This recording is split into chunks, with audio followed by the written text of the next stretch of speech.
Grand rising, good day, and good night. I hope you all are doing well. Welcome to my channel. Welcome to 144 from the stars. Terrell.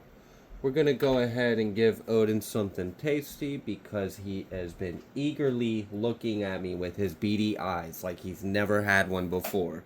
Alright, let's go ahead and get started with a Moonology card, maybe? Yes? Alright, let's see what Spirit would like you all to know.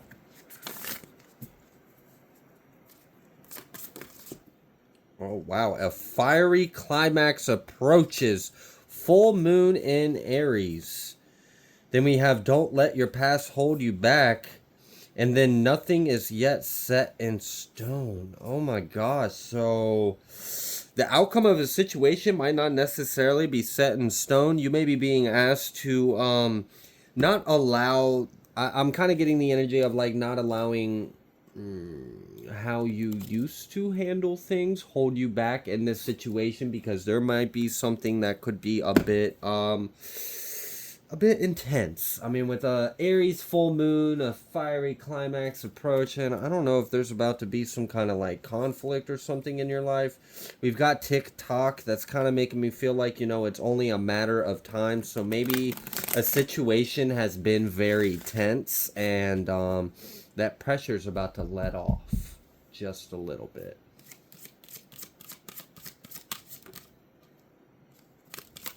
We have mending that tried to pop out, but then we have why.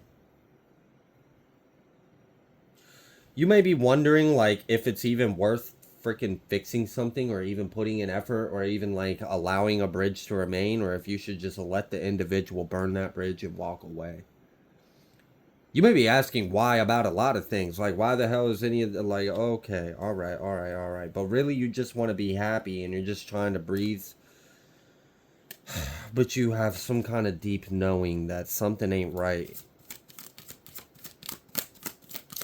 I'm almost kind of getting the energy of some of you, like your intuition is telling you that something's about to piss you off. Like, you know it, you feel it. And you're like, it may be time to go. Oh my gosh, what's going on? We may need to row for this. This seems messy.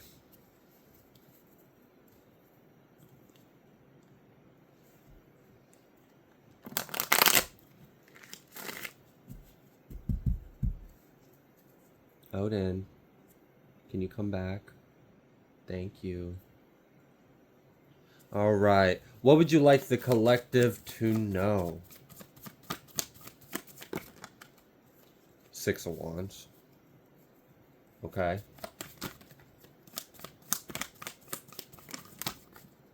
Ace of Wands, Six of Wands, and Temperance. Damn. So if you can remain in Temperance, you'll be successful in this situation. That is a strong advice from Spirit. Do not allow your temper, do not allow, like, you intuitively know something's going to piss you off. Cool. That means your intuition's giving you a heads up to go ahead and cool your jets now. Yeah. You may be being called to handle a situation with grace and tempered balance energy.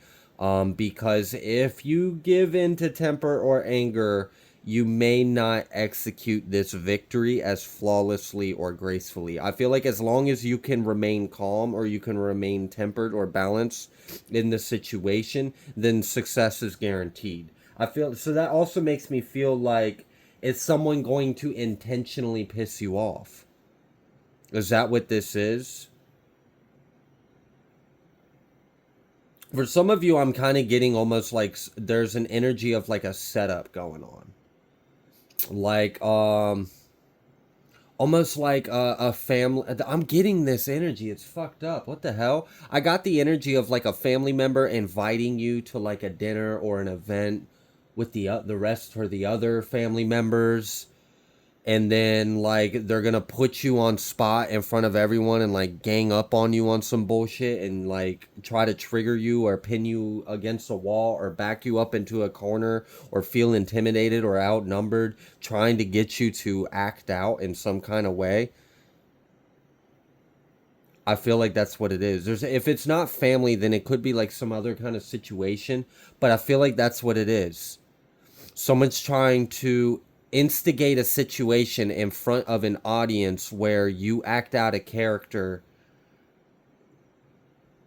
Okay. But you're stronger than that. You don't have to give in to the situation.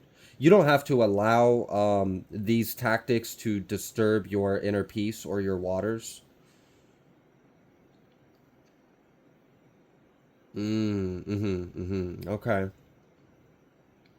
So if we could, if you find yourself like getting a bit of a temper or an anger, so I like to transmute my emotions sometimes because some emotions can seem like other emotions, but they're really that kind of emotion, if that makes sense. So, like, for example, anxiety doesn't have to necessarily mean that you're nervous, it could mean that you're excited. So, if I find myself feeling a bit of anxiety, I'll tell myself I'm excited. I'm not nervous, I'm excited. And it'll kind of rewire my brain's interpretation of the energy. So, the reason why I'm bringing that up is okay, let's say you find yourself getting mad. You're not mad, you're just passionate. Okay, well, even passionate can, there's some crimes of passion that can sometimes happen. So let's take it a little further. You're not passionate, you just love. See how we took that intensity of that fire of anger and then we turned that anger into passion. It's still fiery, but it's a little bit more, controllable. It's not as quite as raw and destructive as anger. And then we took that passion and then we dialed it back even more into love. That may be a tool that could be helpful here in the near future because I do feel like that there is some kind of individual that is going to intentionally try to set you off in front of others. They're going to intentionally try to make you feel like you're ganged up on, like you're left out, like you're cut out, like you're alone, like you're outnumbered, like you don't matter, like majority wins, like blah blah blah. Like I feel like someone's trying to use like old psych tactics against you, old intimidation tactics, old fear tactics. Like, I mean, it's just outdated. This could be an older individual that is going to attempt to do this to you, or you may intuitively feel that that is what's going to happen if you take up this offer or go to this event or go. Like, you feel it. You intuitively feel that something is shady, something's not right, people are wearing masks, and there's an alternative motive. And it's really fucked up when family does this because they try to like play the whole like, oh, it's family, come socialize, come be with us, come blah blah blah. Like, nah, you trying to set my ass up, bro. I ain't stupid. You're trying to put me on display, objectify me, use me for your own egoic fucking agenda, and make me some kind of fucking puppet for your own narcissistic games. Like, no, I'm not doing it. I'm not putting myself in the room. I'm not coming to your house. I'm not eating dinner with the fucking family. You're all full of shit anyways. Like, I don't know. Is this how someone feels in the collective right now? Is that why I'm picking up on that kind of attitude, that kind of vibe? Like, you just see it for what it is. And even if they distract it or hide it or fluff it or disguise it as whatever the hell they're trying to, you still see it as what it is. It's all part of the same damn game that they've been playing for all these years, and you're tired of it and you're sick of it and you don't feel like walking into it. I don't know. So some of you may be deciding to just not go, to not even be there, to just tell them no, to come up with a reason like, I don't know, my car is leaking blinker fluid, I can't make it. I don't know, something ridiculous, stupid, whatever, who cares? I'm just not going. I'm not subjecting myself to the bullshit that I can feel intuitively you guys got going on.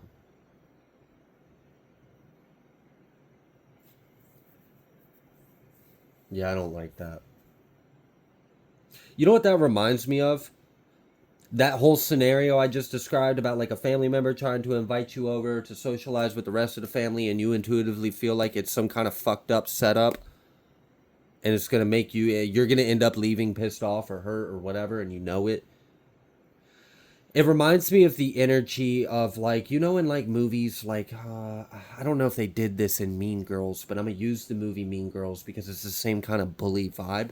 Let's say a group of friends, a clique that's bully and they feel themselves superior to another individual, invites the new kid or invites the quirky kid over to like an after school event, like, yeah, you should totally come, it'll be lots of fun, bring your friend too.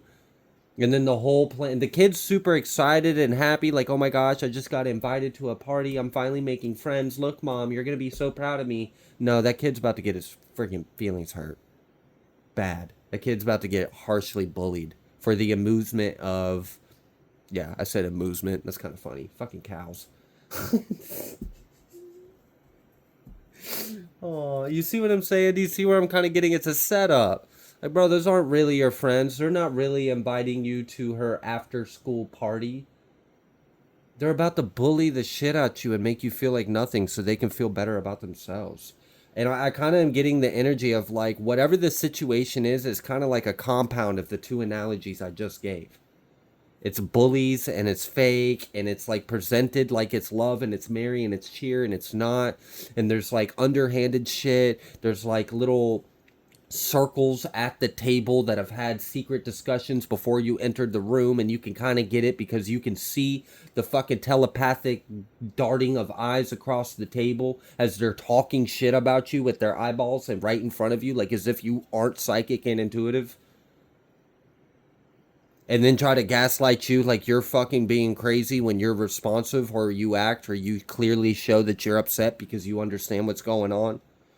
You ain't got to suggest yourself to that. And honestly, you really ain't got to even let it bother you. So I feel like for some of you, you might still go because it's the right thing to do, or there's some kind of obligation to go or whatever. It's just not worth the headache if you say no. So you go, but you're just, the advice is that you're going to be able to successfully overcome this dynamic or situation as long as you can remain temperate. Because believe me, there are individuals that are going to try to get you to act up or show your ass a little bit, or it's reactive abuse. That's all it is. It's reactive abuse. I'm going to sit there and abuse the hell out of you until you snap and stand up for yourself or draw a boundary, and then I'm going to point finger at that one act and say you're the problem.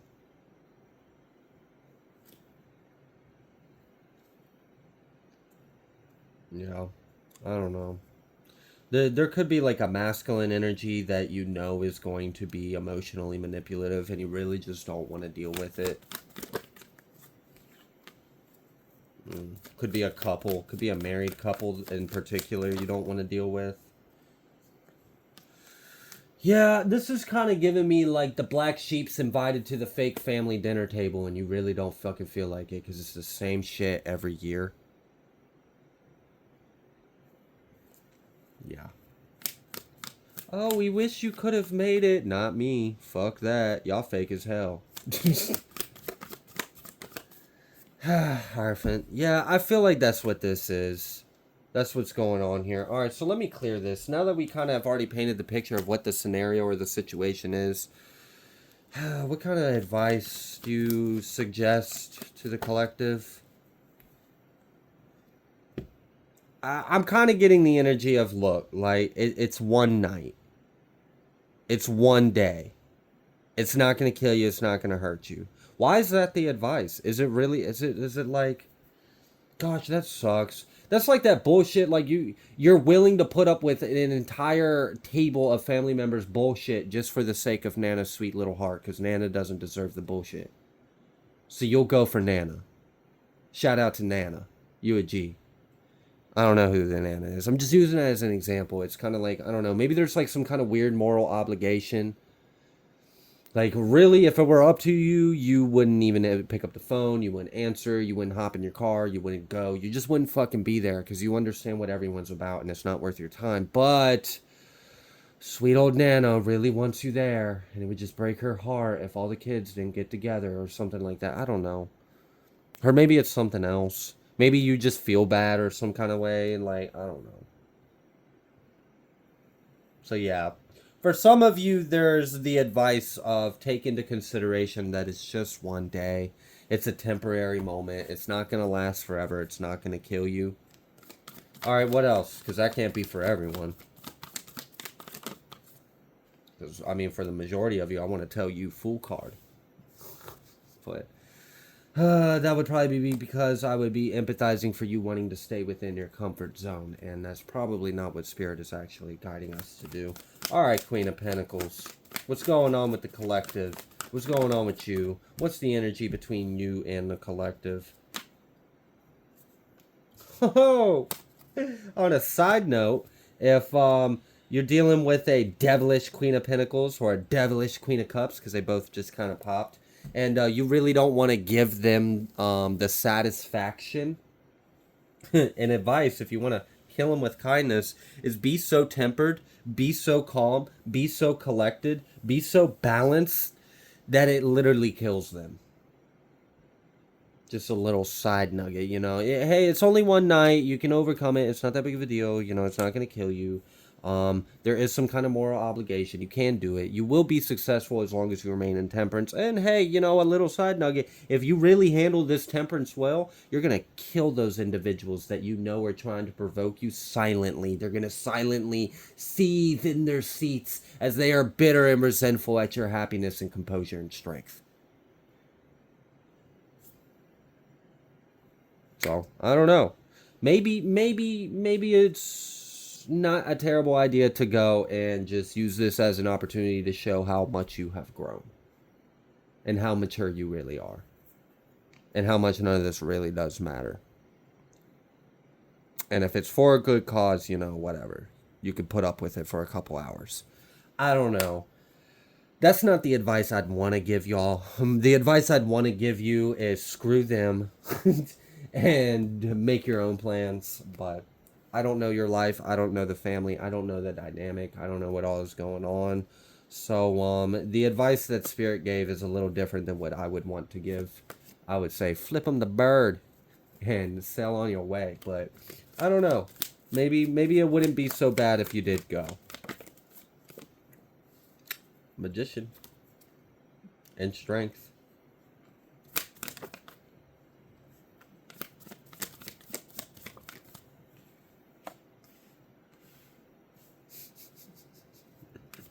That's really what it is people don't like that you're the magician and the strength. That's what's causing them a tower. They all like side-eyeing you with their opinions, their minds, their egos, and some kind of conflict, but your truth will cause a tower. So maybe that could be a part of the reason why you're being like, you know what, screw it, flip the game. They want to sit there and provoke you and disturb your peace, disturb your happiness. Go there so peaceful, so undisturbed, so happy, it irks the shit out of them, and they're just uncomfortable and miserable the whole time. That's kind of petty, but it's kind of funny too. Just kill him with kindness. All right. I think I'm going to leave this reading here. If you like the way that I read, please be sure to like, share, comment, subscribe. I greatly appreciate every single one of you. You guys are all amazing. I love you all. I'll see you on the next collective message.